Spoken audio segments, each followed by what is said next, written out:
여러분 참 잘 나오셨습니다. 오늘 본문의 말씀 중심으로 세상을 거슬러 올라가는 삶이란 제목으로 말씀을 나누겠습니다.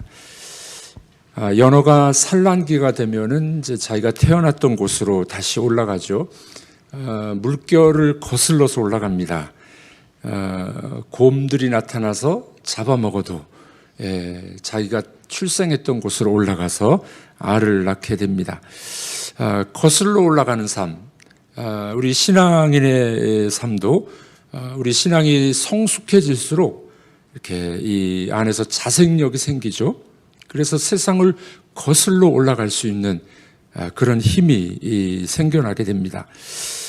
이런 삶의 내용을 오늘 본문에서는 세 가지로 이야기합니다. 오늘 본문 2절 말씀을 다시 한번 읽어보도록 하겠습니다. 너희는 이 세대를 본받지 말고 오직 마음을 새롭게 함으로 변화를 받아 하나님의 선하시고 기뻐하시고 온전하신 뜻이 무엇인지 분별하도록 하라. 네, 우리 그리스도인들이 세상에서 살아가면서 세상 사람들과 구별된 모습, 세상 속에 있지만 세상과는 구별된 모습들이 너무나도 중요하지 않겠습니까? 주님은 우리들에게 늘 그 말씀을 줄기차게 요구하십니다. 베드로전서 1장 16절에 보면 무슨 말씀이 있습니까? 내가 거룩하니 너희도 거룩하라. 네, 예수님이 거룩하시니, 주님이 거룩하시니 우리도 거룩하라. 세상과 구별된 거룩함을 요구하고 계십니다. 구약의 율법을 주심도 그러한 것 아니겠습니까? 세상과 구별된 삶, 하나님의 백성으로서의 구별된 것을 요구하셨습니다. 오늘 본문에는 뭐라고 이야기합니까? 너희는 세상을 본받지 말라. 이 본받는다는 말은 이 주형 틀, 이제 쇳물을 부어 넣어서 어떤 이 모양 형상을 만들어낼 때 그 주형 틀이죠. 그렇게 세상을 똑같이 본받지 말라는 겁니다. 주님이 요구하시는 것은 항상 그렇습니다. 도대체 너희들은 누군 줄 아느냐? 주님의 제자, 하나님의 백성이니 우리가 누군 줄을 알라는 거죠. 그래서 우리는 구원받은 하나님의 백성으로 구원받은 하나님의 백성은 어떻게 살아야 될지를 요구합니다. 그 요구하시는 삶이 뭐라고요? 세상을 거슬러서 살아가라. 역설적인 삶을 살아가라. 그렇게 말씀하고 있는 것이죠. 자, 이렇게 우리가 세상을 거슬러 살아갈 내용이 오늘 본문에 몇 가지가 나옵니다. 어떻게 하는 것이 세상을 거슬러서 사는 삶일까요? 먼저는 하나님의 자비하심을 받아들여야 됩니다. 복음을 받아들여야 되는죠. 하나님의 자비하심이 오늘 본문에 잘 나타나 있습니다. 그래서 오늘 본문 12장 1절에 보면 그러므로 형제들아 이렇게 시작되죠. 이런 단어를 무시해서는 안 됩니다. 이 접속사, 그러므로, 그런즉, 이는, 이런 말씀들을 잘 눈여겨봐야 됩니다.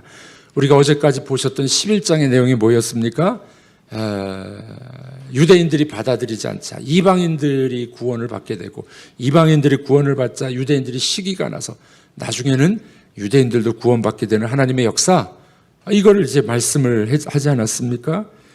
그리고 난 다음에 오늘 본문 12장 1절에서는 그러므로 앞에 1장에서 11장의 내용을 꼭 기억하라는 겁니다. 그래야 오늘 본문을 이해할 수 있기 때문에 그렇습니다. 앞에 11장까지 내용에 요약하면 어떤 내용입니까? 한마디로 말하면 하나님의 짝사랑, 하나님의 사랑이 나타났는데 그 사랑을 거부해버린 인간들의 모습이 등장하지 않았습니까? 저는 그래서 이것을 하나님의 짝사랑이다 이렇게 한번 명명을 해봤습니다. 우리 하나님이 우리 얼마나 사랑하셨는지 그 사랑이 앞부분에 나타났어요. 네, 그 1장에서 8장까지 내용을 보면은 하나님의 그 사랑이 의로 나타났다는 겁니다. 하나님의 의가 나타났는데 이 의가 뭘까요? 우리 한번 읽어보도록 하겠습니다. 복음에는 하나님의 의가 나타나서 믿음으로 믿음에 이르게 하나니 기록된 바 오직 의인은 믿음으로 말미암아 살리라 함과 같으니라. 네, 하나님의 의가 나타났는데 하나님의 의는 복음 안에 있다라는 겁니다. 성경에서 의라는 단어들이 종종 나오는데 이 의라는 단어는 거의 다 관계적인 단어입니다. 하나님과 우리 사이의 관계, 하나님과 우리 사이의 관계를 말할 때 의의 관계, 올바른 관계 그렇게 이야기합니다. 그 성경에서는 늘 하나님이 우리하고 관계를 맺기를 원하시죠. 하나님은 우리의 아버지가 되시고 하나님은 우리의 왕이 되시고 신랑이 되시고 목자가 되시고 우리들은 뭐라고요? 그분의 신부요 양이요 그분의 우리가 그분과의 관계 이것을 이 의의 관계라고 이야기합니다. 여러분 하나님이 우리 아버지가 되시고 우리는 그분의 자녀가 됨이 축복인 줄로 믿습니다. 이것만큼 큰 축복이 어디 있겠어요? 여러분들 우리 신앙인들 중에 보면은 기도응답 못 받았다고 하나님 안 계신가비요 그러고 그 기도응답도 내 소원이잖아요. 내 소원 아버지 뜻을 구하는 것보다 내 소원이 안 이루어졌다고 나 이제 예수 안 믿을래 뭐 이런 사람들이 있습니다. 여러분들 우리가 성경에서 제일 큰 복이 뭡니까? 하나님과 올바른 관계, 의의 관계가 된 거예요. 아버지가 되셨고 우리는 그분의 자녀가 된 것입니다. 이것만큼 큰 축복이 어디 있겠습니까? 그분이 아버지가 되시고 목자가 되시고 왕이 되셨다는 것은 우리를 책임져 주시겠다는 겁니다. 하나님 노릇해 주시겠다는 거예요. 그러므로 우리에게 요구하는 건 뭡니까? 우리들에게도 자녀 노릇을 하라는 거예요. 그분을 사랑하고 순종하고 그분의 말씀을 따라가고 청종하고 우리가 자녀 노릇이에요. 이 관계가 올바로 될 때 의의 관계라고 이야기합니다. 복음에는 하나님의 의가 나타났어요. 복음을 믿음으로 예수님 믿음으로 하나님과 우리 사이의 의의 관계가 올바른 관계가 형성이 된 것입니다. 이것은 복음 안에서만 가능하죠. 이것을 성경은 뭐라고 이야기합니까? 하나님의 자비하심을 받아들여야 된다라고 말합니다. 그래서 이 로마서 앞부분에는 이 바울 사도가 이렇게 하나님이 우리를 사랑하셨는데 인간이 거부했다는 거예요. 하나님이 짝사랑하신 거예요. 짝사랑. 김소월 씨의 유작이 있죠. 산산이 부서진 이름이요 허공 중에 헤어진 이름이요 불러도 주인 없는 이름이요 부르다가 내가 죽을 이름이요 초혼 중에 나오는 내용입니다. 이 시를 읊으면서 아무리 그 이름을 불러도 세상에는 대답이 없는 연인을 그리워하는 그런 마음을 보게 됩니다. 이 시는 물론 이 이름을 불러도 대답을 않는 연인이지만 이 조국을 향한 그런 그 마음도 있지 않습니까? 사랑을 끝없이 주지만 그 사랑을 받아들일 대상이 없다는 겁니다. 얼마나 큰 비극입니까? 이걸 뭐라고 말을 해요? 짝사랑, 일방적인 사랑, one-sided love, 대답이 없는 사랑. 이 하나님께서는 인간을 사랑하셨는데 인간이 대답을 안 하는 거예요. 그래서 하나님께서는 이방인들을 먼저 구원하시고 그래서 이방인들이 구원받는 걸 보고 시기하여서 유대인들이 구원받는 역사가 구원의 역사다. 그렇게 말씀을 하고 있는 것입니다. 여러분들은 하나님의 사랑을 받아들이셨습니까? 하나님의 사랑을 받아들인 사람, 하나님과의 올바른 관계를 맺고 살아가야만 됩니다. 자, 그러면 이렇게 이 복음을 받아들이고 사랑을 받아들인 사람들은 어떻게 살아야 된다고요? 오늘 본문에 보면은 이제는 우리가 우리 몸을 들여서 하나님 앞에 사랑을 드려야 된다는 말입니다. 그 사랑이 짝사랑이 되어서는 안 됩니다. 그리고 그 사랑을 받아들여야 됩니다. 여러분들이 하나님의 사랑을 받아들이셨죠. 그러므로 믿음으로 사랑으로 구원받은 줄로 믿습니다. 자, 이 사랑을 받아들인 사람들이 해야 할 일이 나와요. 1절의 핵심구는 드리라라는 단어입니다. 드리라라는 문구예요. 드리라. 하나님이 하신 일을 받아들이고 하나님의 자비하심을 보십시오. 그러므로 형제들아, 우리 1절 다시 한번 읽어보겠습니다. 그러므로 형제들아 내가 하나님의 모든 자비하심으로 너희를 권하노니 너희 몸을 하나님이 기뻐하시는 거룩한 산 제물로 드리라. 그러므로 그 하나님의 사랑을 받아들였으므로 이제는 우리의 몸을 하나님이 기뻐하시는 산 제물로 드리라고 말씀하고 있습니다. 여기 드린다라는 단어는 구약에서 제사를 드리다, 이 제사를 드릴 때 사용된 단어입니다. 이 제물을 드리다, 제사를 드리다, 이 말은 어떤 것을 그 대상에게 넘겨준다는 뜻이 있습니다. 그렇죠? 제사를 드릴 때 동물을 하나님 앞에 드리는 겁니다. 넘겨드리는 거예요. 또 이 말은 소유권을 포기한다 라는 말이 있습니다. 네. 수년 전에 우리 교회에서 세미나 강사님이 오셔서 백지에다가 자기 이름을 쓰고 내 소유권을 포기합니다, 포기각서 쓰는 일이 있었어요. 우리 믿는 사람들은 이게 이해가 되잖아요. 그렇습니다, 제가 제 몸을 드립니다, 또 제 재산도 드립니다, 이건 제 것이 아닙니다 라는 이제 소유각서, 포기각서 뭐 이런 거 쓴 적이 있었습니다. 근데 우리 이 여자 성도님이, 집사님이 그 종이를 이제 집에 가지고 갔어요. 남편이 보고 깜짝 놀래가지고, 아니 무슨 재산을 다 하나님께 드린다고 포기각서를 쓰느냐, 난리가 난 적이 있었습니다. 우리는 무슨 말인지 이해하잖아요. 믿지 못하는 사람들은 모릅니다. 자, 우리가 우리의 몸을 산 제물로 드린다라는 말은 소유권 포기를 말하는 거예요. 내 것을 하나님 앞에 양도한다는 뜻이 있습니다. 백지 수표를 드린다는 의미가 있습니다. 이제 저는 제 몸이 제 것이 아닙니다, 하나님의 것입니다. 하나님 마음대로 하십시오. 이것이 드린다는 단어의 의미입니다.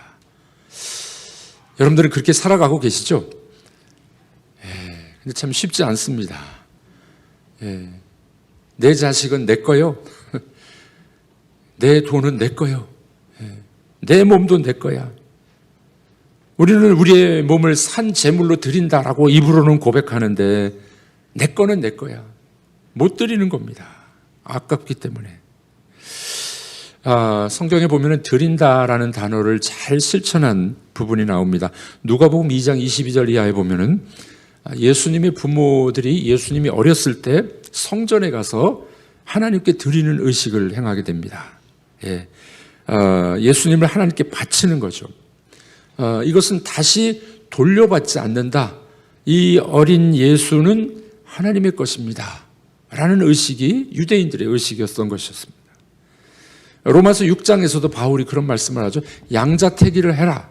우리 한번 읽어보도록 하겠습니다.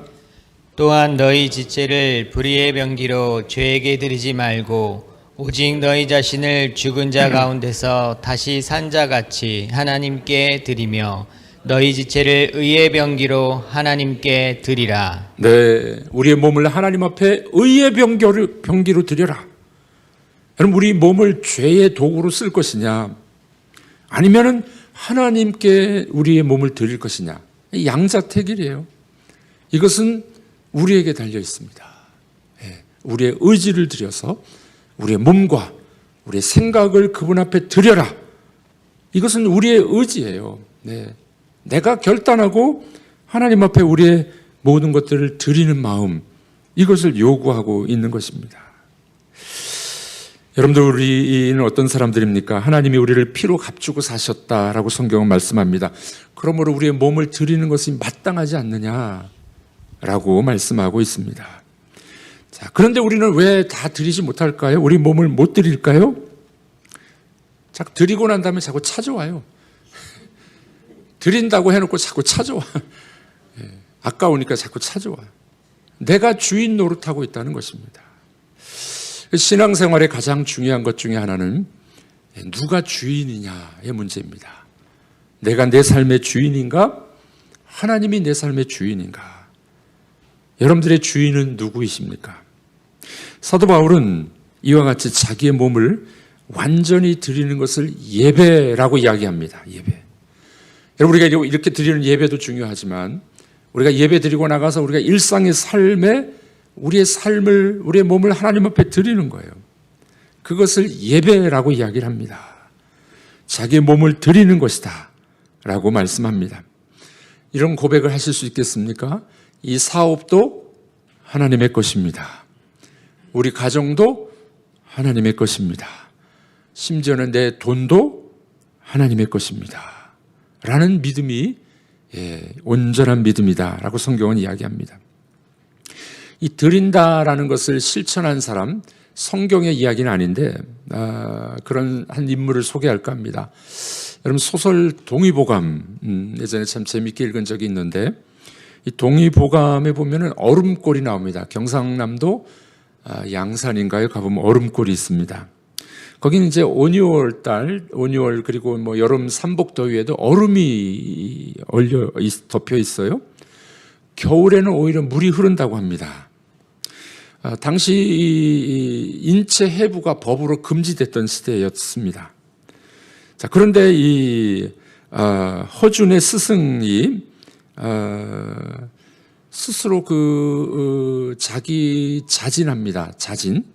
그리고 난 다음에 유서를 써놓고 자진을 하는데 허준에게 인체를 다스리는 의원이 내부를 몰라서 되겠느냐 하면서 이제 이 스승이 죽으면서 자기 몸을 해부하라고 맡겨놓고 유서를 쓰고 죽습니다. 허준은 스승의 헌신적인 모습에 감동합니다. 그리고 스승님의 몸을 해부하면서 이 동의보감, 인체 내부를 이렇게 그림으로 그려놓는 일이 일어나게 됩니다. 참 대단하죠? 자기의 몸을 이렇게 바치는 스승의 헌신 때문에 동의보감이라는 놀라운 책이 나오게 됐다는 이야기입니다.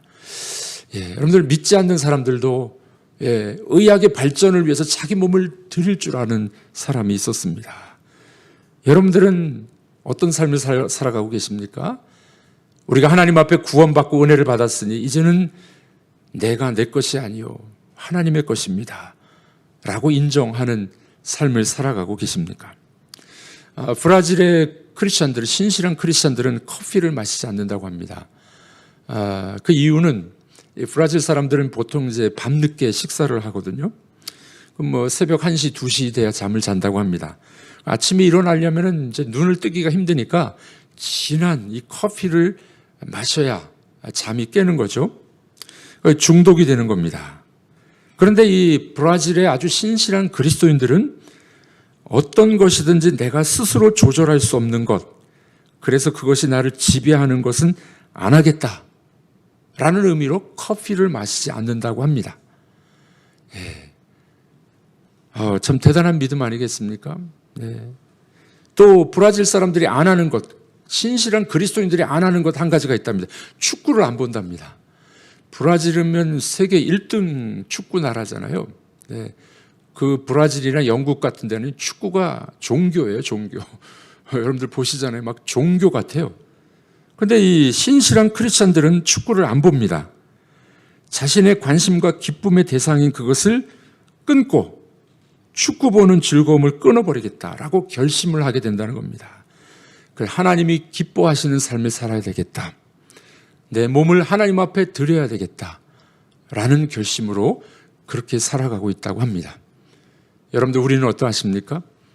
하나님을 믿는다 하면서 내가 좋아하는 거 다 하고 끊어버리지 아니하고 내 몸을 드린다 해놓고 다시 가져오고 혹시 여러분들은 그런 삶을 살고 있지 않으십니까?